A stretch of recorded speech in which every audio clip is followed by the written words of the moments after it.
What is a mental health occupational therapist? That's a very good question. So, an occupational therapist is someone who looks at what people want to do and need to do every day. So, when you have like a speech therapist, they look at how you talk. When you have a physiotherapist, they look at how you might walk and how you might move. An occupational therapist looks at things like all the activities you need to do in your day, like getting up, getting washed and dressed, preparing meals, and sometimes it can be about providing some equipment for the house. So some of the people that I work in the older adult teams. They're all older than about 65. So sometimes as you get older and you start to struggle with walking and things, we have to put in some extra bits like have you ever seen a stair lift? Yeah. They're My, like a my nana and granddad has a stair lift well at their house because they're like in the 80s. in their 80s, because I work in the older adults team. It means that some of the people that we work with struggle with their memory. So they've got something usually called dementia. And so sometimes it's not just equipment that we do. We put in, we get them to try and practice strategies. Or sometimes people in ours, when they leave the house, they forget their phone or their wallet. And so we'll go in and we'll put up a little sign on their door saying, don't forget your keys and your wallet. And then that means that it helps them remember. Is it only old people you help? Well, that's my team is only old people, but occupational therapists work all the way from babies all the right way through to older adults. So some occupational therapists work with children in schools with things like some handwriting, maybe, or sometimes some children find it hard to use a knife and fork to eat. That's what an occupational therapist for those children would do. And then as you get through to kind of adults, especially in mental health, if people are feeling a bit sad and like they don't want to leave the house or they don't want to go to their job, then it would be an occupational therapist's job to go and meet them and find out what was making them sad and maybe think about things that would help them to feel a bit more confident to go out and do things, like go and see their friends or go to work. Why did you want to do this? Why did I want to be an occupational therapist? Mhm. That's a very good question. Well, when I learnt what an occupational therapist did, it sounded really fun because it's things like when people come into hospital and they might need to help to go home, it's an occupational therapist's job to like take them to the shops and take them out of the hospital and see how they would do at the shops, if they could still remember and still be able to do all the things that they could do before they came into hospital. So it's quite a fun job because it means you can do lots of activities with people and you get to find out about their favorite things and the things that they enjoy doing, and you try and help them get better at doing that. So have you got anything you really like to do? What's your favorite thing to do? My favourite thing to do is either play on this console I have or like play with my friends. So I'll give you an example of why I would have. If you got a bit, say if you had an accident and you trapped your hand in the fridge door and you really hurt it and it was going to take a really long time for it to get better.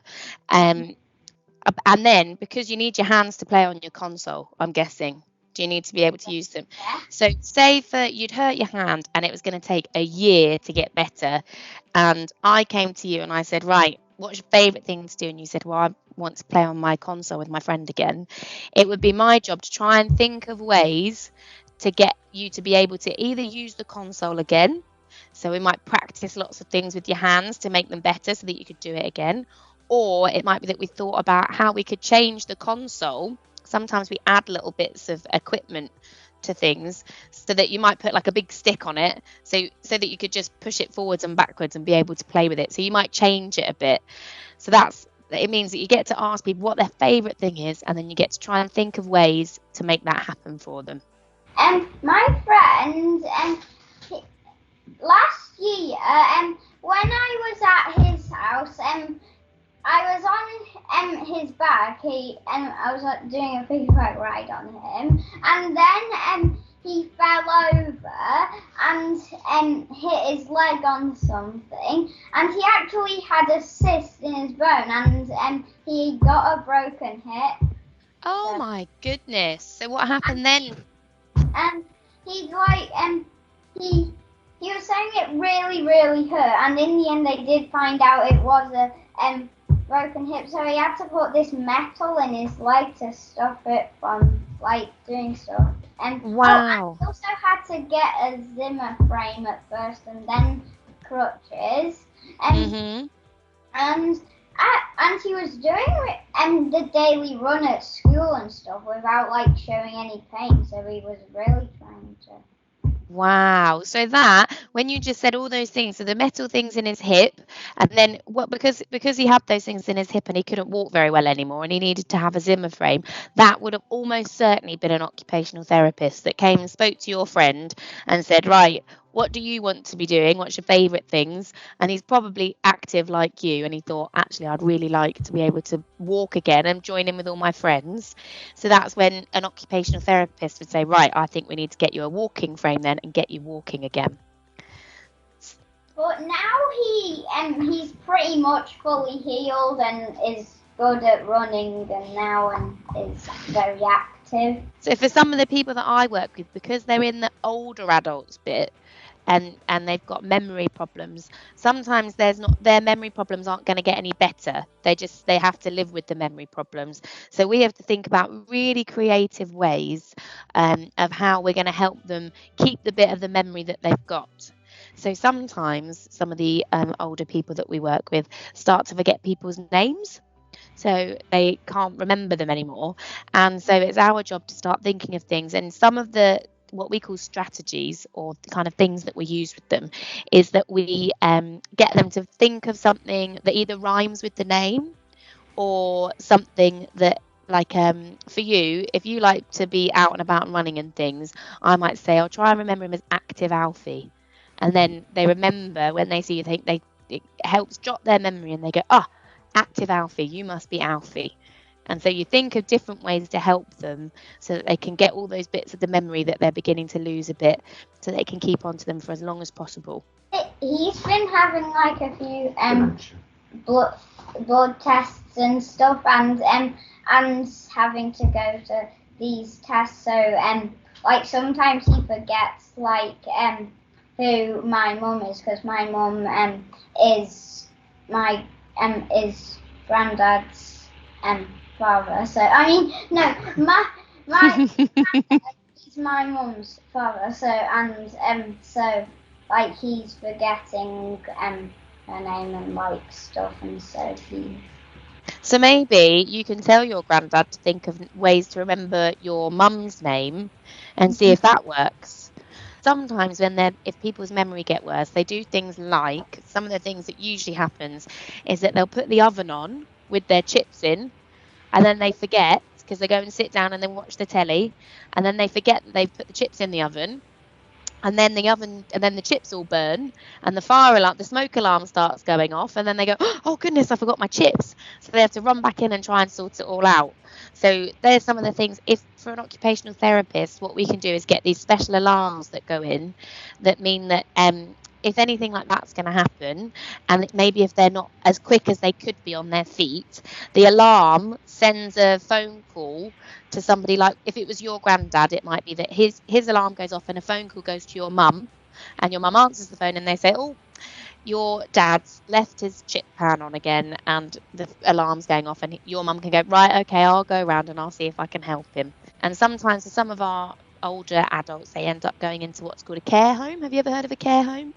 Oh yeah, they're places where people can relax and be looked after.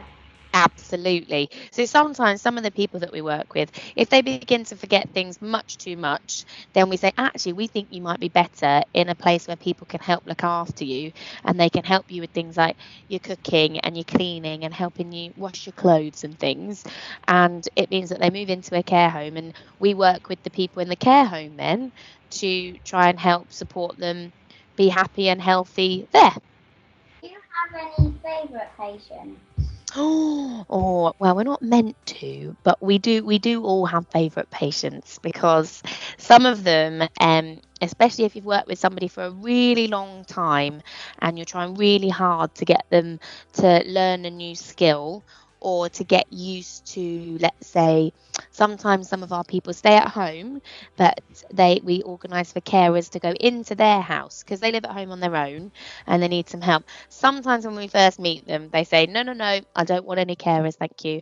And we say, okay. And we work really hard with them to understand why it might be a good idea for the carers to come in and help them. And then when that happens, it's really good because it means that they're usually much more happy and healthy. And it means that they can do all the things that they still want to do, just with a bit more help. And so those patients, when you've worked for a really long time with them and you've built up a really nice relationship with them, they usually become your favourites, I have to say. Go If again.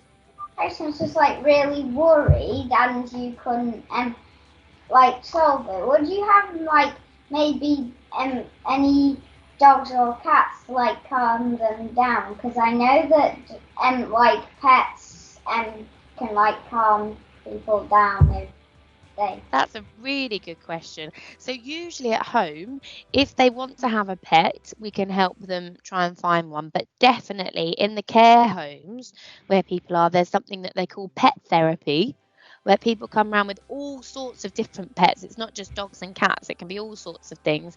And they usually come in and the people that live there have like an hour or so with each of the animals, and they get to pet them and play with them. And you're right, it does. It really helps calm a lot of people down. So that's a really good. That's it, and that's it. You'd make an excellent occupational therapist, Alfie, because that's exactly the kind of thing that we'd have to think about. So good thinking. Thank you. Thank you very much. It was nice to meet you.